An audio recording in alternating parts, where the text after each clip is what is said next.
25 de mayo de 1982. 2. Un oficial de la Fuerza Aérea Argentina está de pie en una sala de planificación en la Base Aérea Militar de Río Grande, en Tierra del Fuego. Tiene la espalda encorvada sobre una mesa, el uniforme de vuelo arrugado por el cansancio de días sin dormir y en sus manos sostiene un informe de inteligencia. No es un informe cualquiera, es un análisis brutalmente honesto de las últimas misiones sobre el Estrecho de San Carlos. El informe dice básicamente esto: atacar a la flota británica desde gran altura es un suicidio. Sus defensas son un muro impenetrable. Les pedimos que reconsideren la estrategia. El oficial mira los mapas de las Islas Malvinas, luego las siluetas de los buques británicos marcados con alfileres rojos y se pregunta, ¿qué carajo vamos a hacer ahora? Porque si hay algo que todos saben sobre la Fuerza Aérea Argentina en mayo de 1982, es que nadie, absolutamente nadie, se rinde. Pero lo que pasó después no fue lo que nadie esperaba. Esta es la historia de cómo un puñado de pilotos argentinos salvó el honor de la patria. No porque la flota británica se apiadara de ellos, sino porque un informe de inteligencia que confirmaba la trampa mortal enemiga se convirtió en la chispa que encendió la misión más audaz, demencial y heroica de toda la Guerra de Malvinas. El Atlántico Sur, Guerra de Malvinas, mayo de 1982. La Fuerza Aérea Argentina estaba a punto de enfrentar uno de los desafíos tácticos más complejos de la guerra moderna. Una trampa de misiles de última generación, una flota protegida por un escudo de radar impenetrable y un informe de inteligencia que parecía una sentencia de muerte, pero que en realidad escondía la clave de la victoria. Lo que sucedió en esas horas no fue solo una batalla por la soberanía, fue una lección sobre cómo leer la información que el enemigo no sabe que te está dando. Para entender por qué ese informe importaba, tenés que retroceder 3 semanas.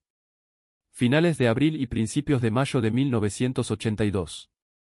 La Fuerza Aérea Sur, con sus viejos pero nobles A4 Skyhawk y sus Dagger, acababa de hacer algo que ni los planificadores de la OTAN más optimistas hubieran creído posible. En cuestión de días, los pilotos argentinos, nuestros halcones, habían demostrado al mundo entero que la Task Force británica no estaba de paseo por el Atlántico Sur. Habían hundido al HMS Sheffield, dañado al HMS Glasgow, y acosado a la flota con una ferocidad que dejó al almirantazgo en Londres en estado de shock. Los Skyhawks volaban a ras del agua, levantando estelas de espuma.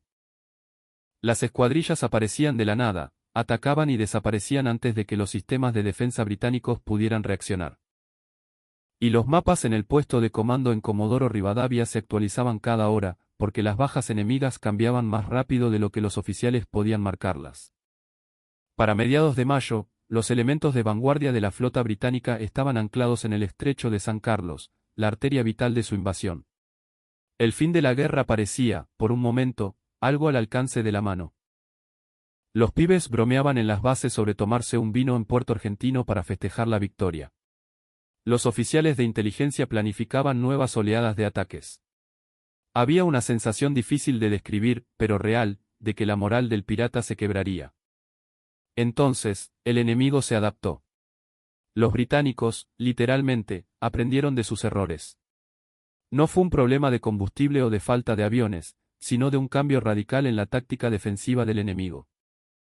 La Royal Navy consumía misiles y munición a un ritmo demencial, pero su sistema logístico era implacable.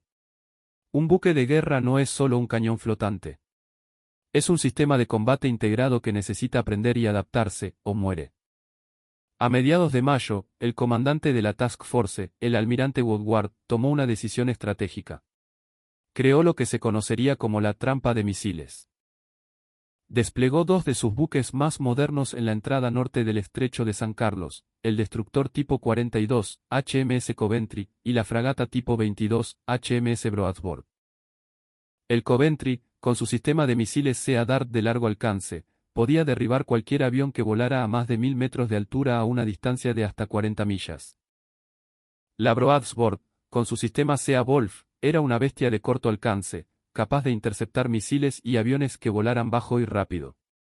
Juntos, creaban una burbuja defensiva superpuesta, una pared de radar y acero virtualmente impenetrable.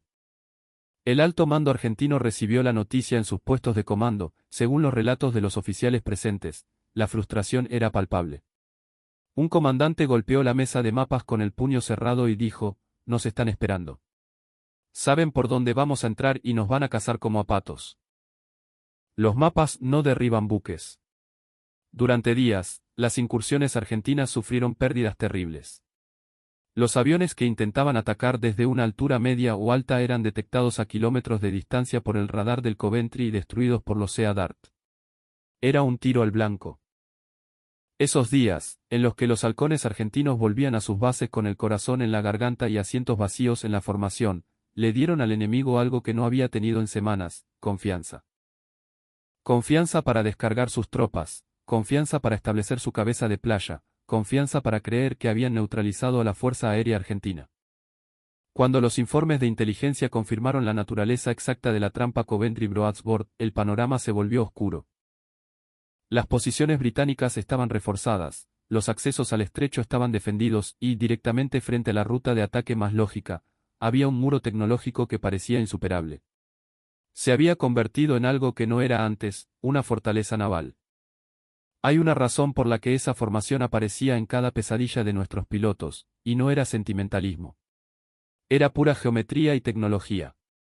La geografía del estrecho de San Carlos canalizaba a los atacantes por un corredor predecible.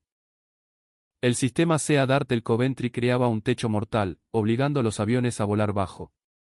Pero si volaban bajo, entraban en el rango óptimo del sistema Sea Wolf de la Broadsworth, un sistema computarizado rapidísimo diseñado específicamente para contrarrestar ataques a baja altura.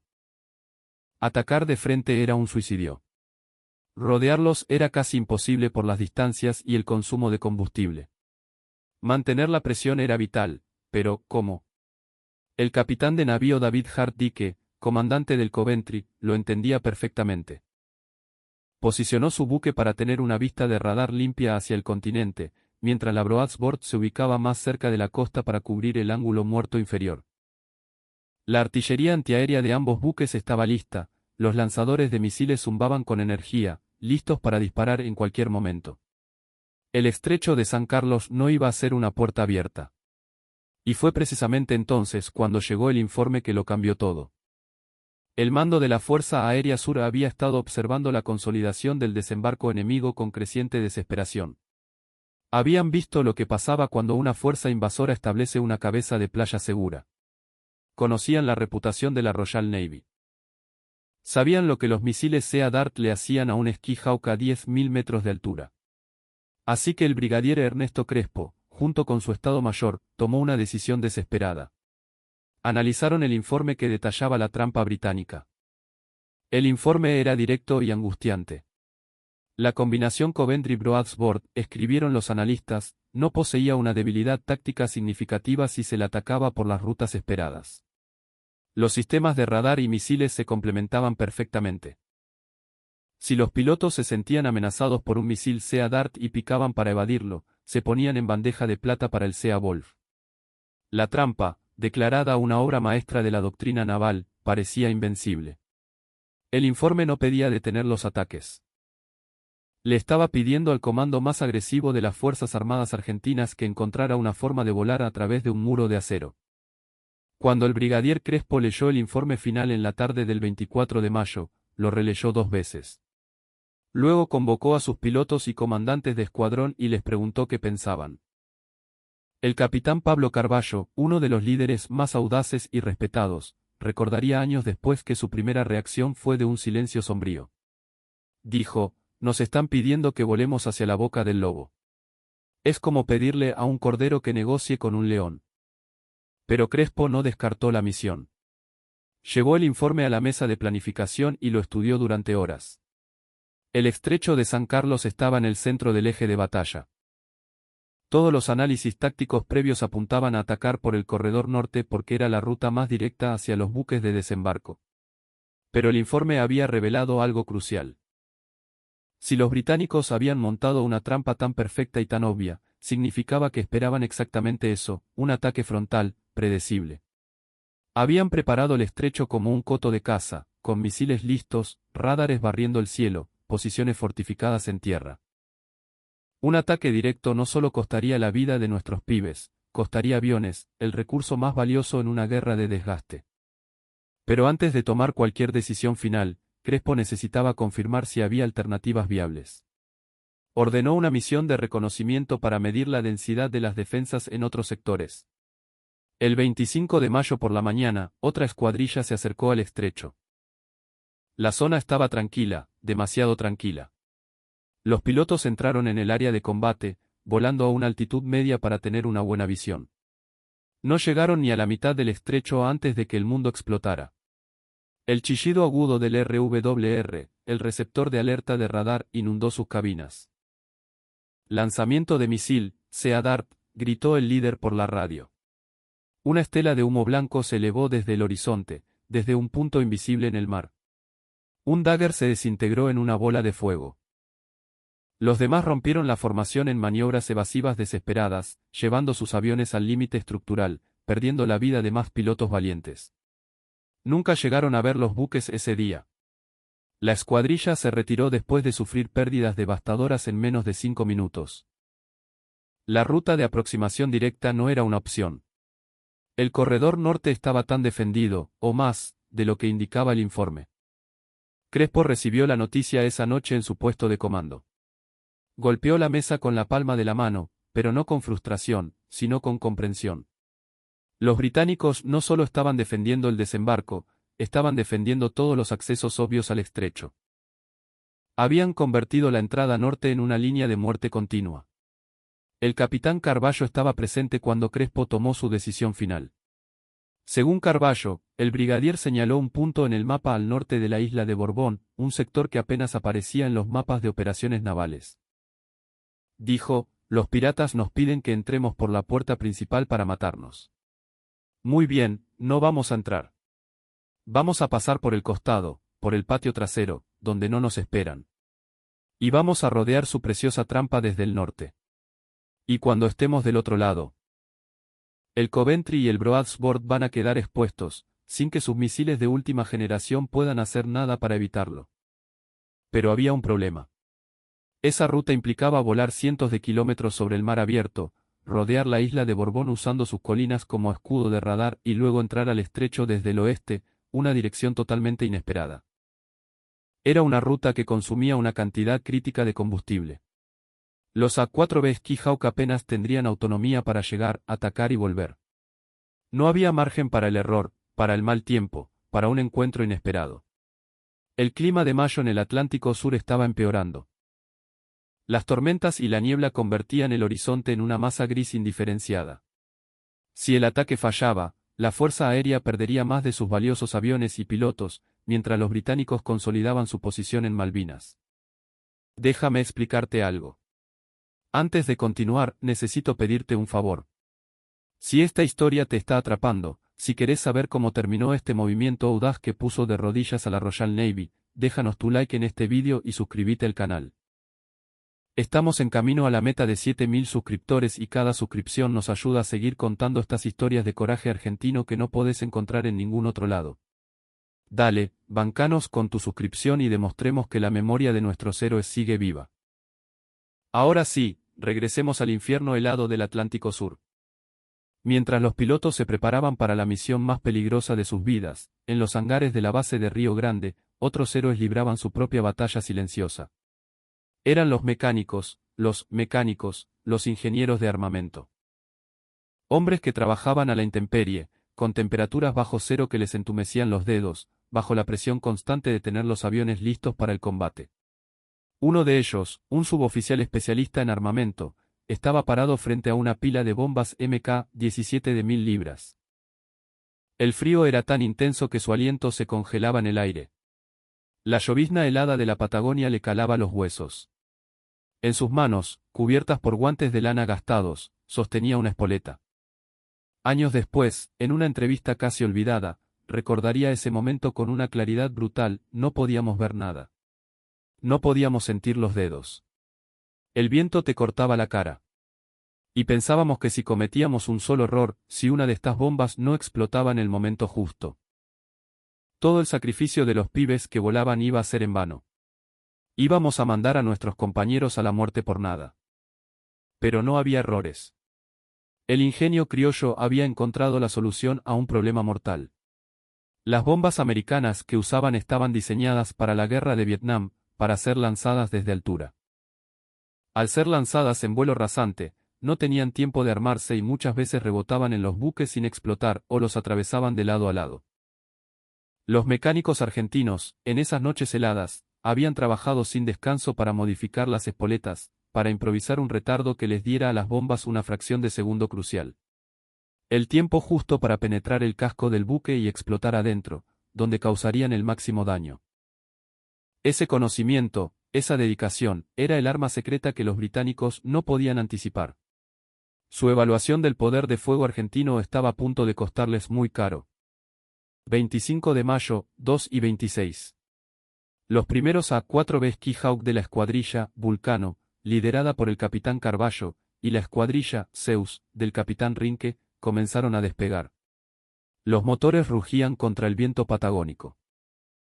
Los pilotos, como Pablo Carballo, Carlos Rinke, Mariano Velasco y otros valientes, se aferraban a los controles de sus máquinas. No podían ver nada más allá de unos pocos metros. El cielo y el mar eran una sola cosa, un monstruo gris y furioso.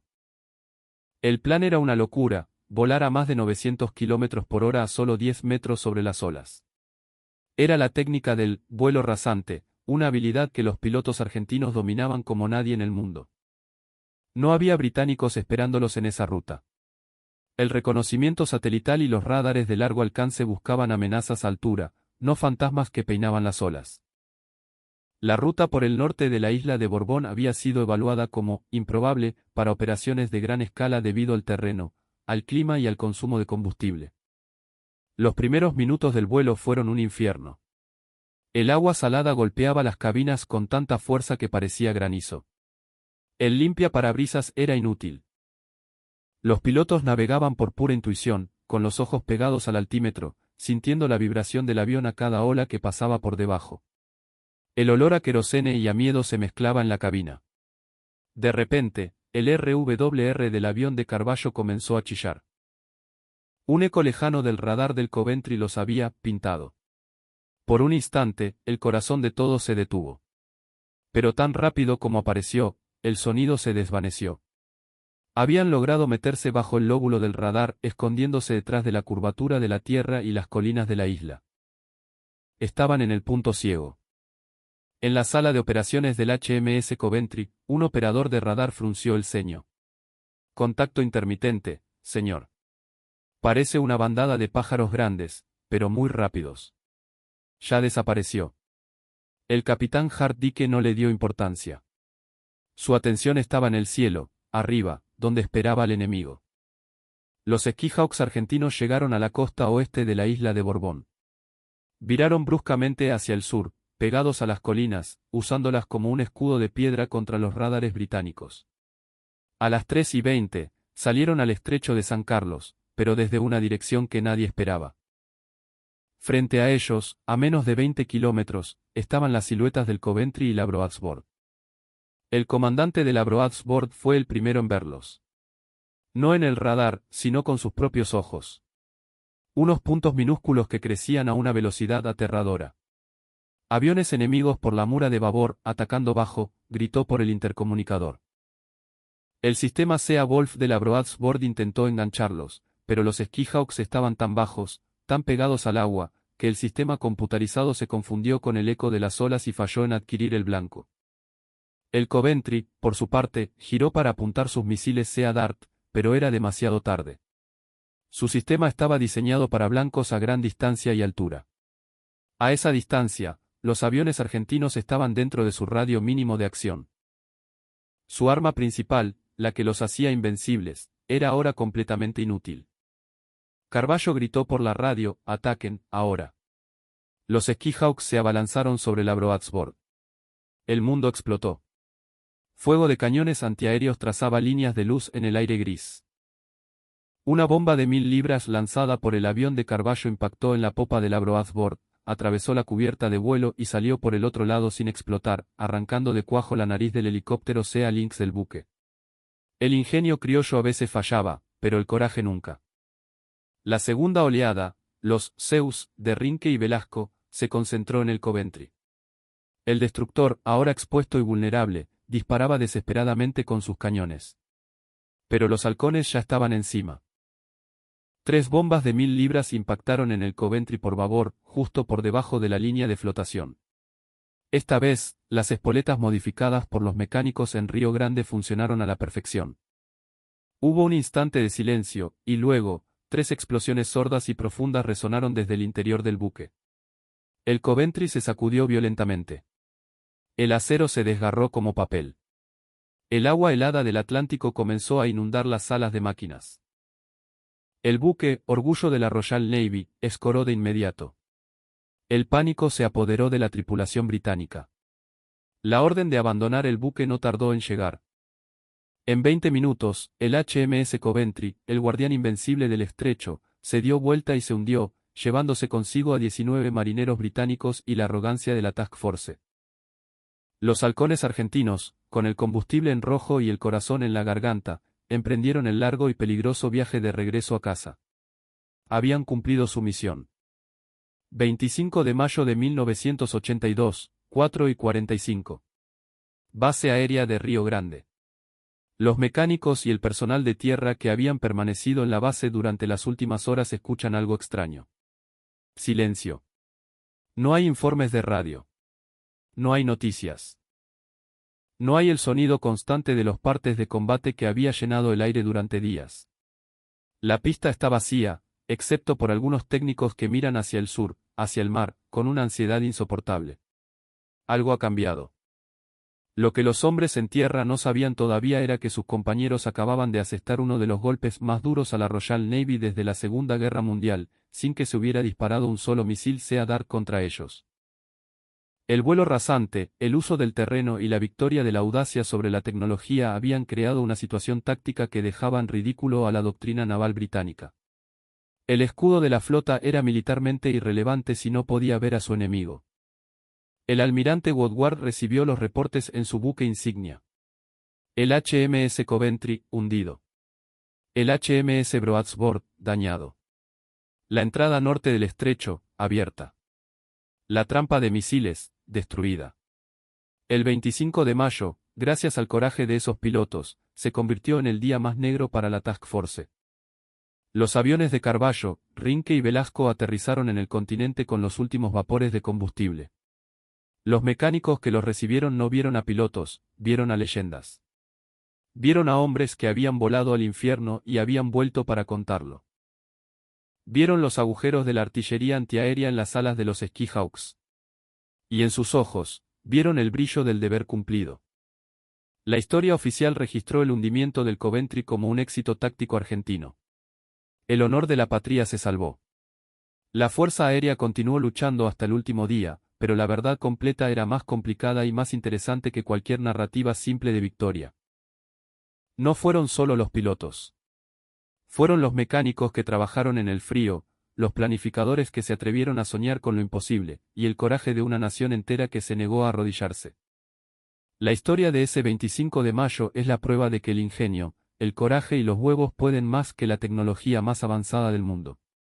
Y un recordatorio eterno de que cuando la patria llama, los halcones argentinos siempre responden. Por eso te pido, si esta historia te emocionó, si sentiste el orgullo en el pecho, deja un comentario acá abajo con un «Viva la patria», para honrar a estos gigantes. Compartí este vídeo, para que nadie olvide jamás la hazaña de nuestros halcones de Malvinas. Gracias por acompañarnos. Y que su gloria viva para siempre.